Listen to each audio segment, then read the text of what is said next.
दोस्तों ये पौधा रस भरी है। दोस्तों वैसे तो यह पौधा खेतों में खरपतवार के रूप में उगाता है, लेकिन यह औषधीय रूप से बहुत मूल्यवान है और गुणकारी है। दोस्तों अगर ये पौधा आपको कहीं मिल जाए तो इसे ज़रूर उखाड़ कर ले आना, क्योंकि यह बहुत मूल्यवान है और विभिन्न रोगों में इसका सेवन शरीर को बहुत लाभ पहुंचाता है। दोस्तों अगर आप चैनल पर नए हो तो चैनल को सब्सक्राइब कर लेना। चलो वीडियो में बढ़ते हैं आगे।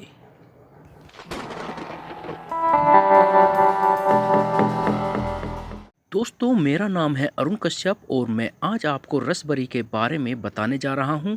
रसभरी के औषधीय गुणों की हम यहां चर्चा करने वाले हैं और इसका किन रोगों में प्रयोग किया जाता है उसके बारे में हम विस्तृत चर्चा यहां करने वाले हैं।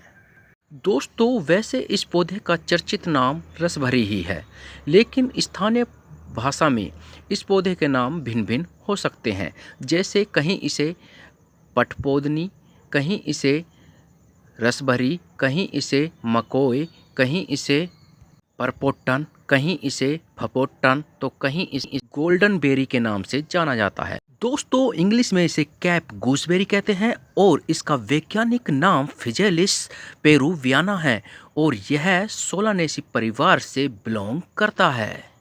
वैसे दोस्तों रसभरी को आपकी स्थानीय भाषा में क्या कहा जाता है, हमें इसके स्थानीय नाम और स्थान के साथ कमेंट बॉक्स में कमेंट करके जरूर बताएं। दोस्तों अब बात आती है रसभरी की पहचान की। दोस्तों रसभरी को पहचानना बहुत आसान कार्य है। सबसे पहले आप इसके पत्तों से इसकी पहचान कर सकते हैं। इसके पत्ते अंडाकार होते हैं जो किनारों पर दांतेदार होते हैं और इनका सिरा नुकीला होता है। दोस्तों आप इसे इसके फल से भी पहचान सकते हैं। इसका फल एक पॉकेट में बंद होता है जो कि सिरों पे से खुला हुआ रहता है। जब इस पॉकेट को खोलते हैं तो इसमें टमाटर के आकार का एक फल हमें प्राप्त होता है। दोस्तों इसकी पहचान आप इसकी शाखाओं से भी कर सकते हैं। इसमें से प्रत्येक शाखा में से 2 शाखाएं आगे को निकलती जाती हैं। ऐसी ही श्रृंखला इसकी आगे बढ़ती जाती है। दोस्तों इसकी पहचान आप इसके फूल से भी कर सकते हैं। इसका फूल बिल्कुल मिर्च के फूल के जैसा होता है। वैसे भी दोस्तों मिर्च और टमाटर इसी फैमिली से बिलोंग करते हैं जिससे हमारी रसभरी बिलोंग करती है, सोलानेसी फैमिली। तो इसकी पहचान करना बहुत आसान कार्य है। तो अब बात आती है कि रसभरी उगता कहाँ है। जी हाँ, कि रसभरी कहाँ से प्राप्त की जा सकती है। तो दोस्तों यह खेतों में खरपतवार के रूप में उगाता है। सड़कों के किनारों पर भी आपको रसभरी उगी हुई आसानी से मिल जाएगी। खाली पड़ी हुई ज़मीनों पर भी रसभरी उगी हुई पाई जाती हैं। पार्कों, सड़कों के किनारे और खुले जगहों पर भी आपको रसभरी आसानी से मिल जाएगी। दोस्तों रसभरी के बारे में अब आती है सबसे मुख्य बात, वो है कि रसभरी का प्रयोग किन रोगों के लिए किया जा सकता है। दोस्तों रसभरी में औषधि के रूप में सबसे खास बात यह है कि इसका पंचांग प्रयोग किया जाता है। पंचांग में इसके 5 अंग आते हैं, जैसे कि जड़, तना, पत्ते, फूल और फल, यानी कि जड़ से लेकर शीर्ष तक रसभरी का सभी अंग औषधि के रूप में प्रयोग किए जाते हैं। यह विभिन्न रोगों में विभिन्न प्रकार के अंगों का इसके प्रयोग में लाया जाता है।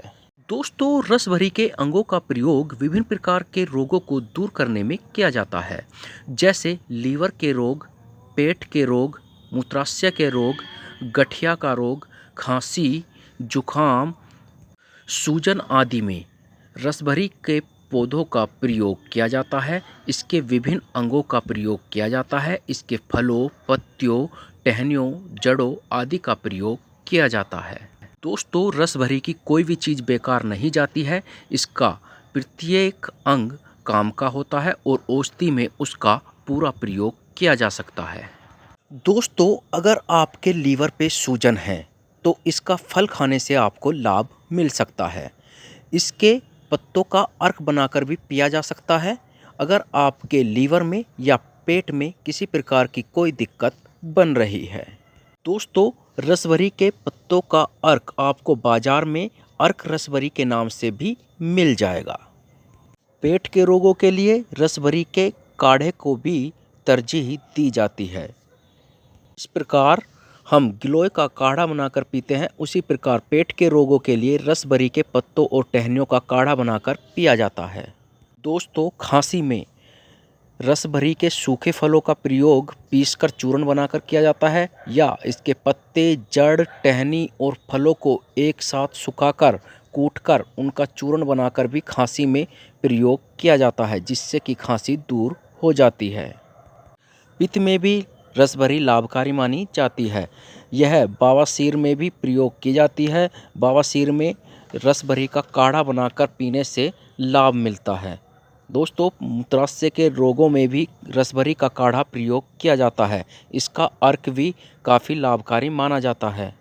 दोस्तों, रसभरी शरीर की रोग प्रतिरोधक क्षमता में वृद्धि करती है। इसके फल में विटामिन सी और अन्य ऐसे तत्व पाए जाते हैं जो एंटीऑक्सीडेंट होते हैं और शरीर की रोग प्रतिरोधक क्षमता में वृद्धि करते हैं। दोस्तों, कुल मिलाकर रसभरी शरीर के लिए वरदान है और किसी संजीवनी बूटी से कम नहीं है। तो दोस्तों, अगर कभी भी आपको कहीं भी रसभरी का प्लांट नज़र आए तो उसे उखाड़ लाना और अपने गार्डन में या टेरेस गार्डन में उसको एक अच्छा सा स्थान दे देना। वो हमेशा ही आपके स्वास्थ्य के लिए लाभकारी रहने वाला है। दोस्तों, अगर आप चैनल पर नए हो तो चैनल को सब्सक्राइब कर देना, वीडियो को लाइक कर देना। दोस्तों, यूट्यूब पे चैनल तो बहुत हैं लेकिन अच्छे चैनल बहुत मुश्किल से मिलते हैं, इसलिए आप इस चैनल को सब्सक्राइब कर लीजिए। मिलते हैं आपको नए वीडियो के साथ, तब तक के लिए बाय बाय।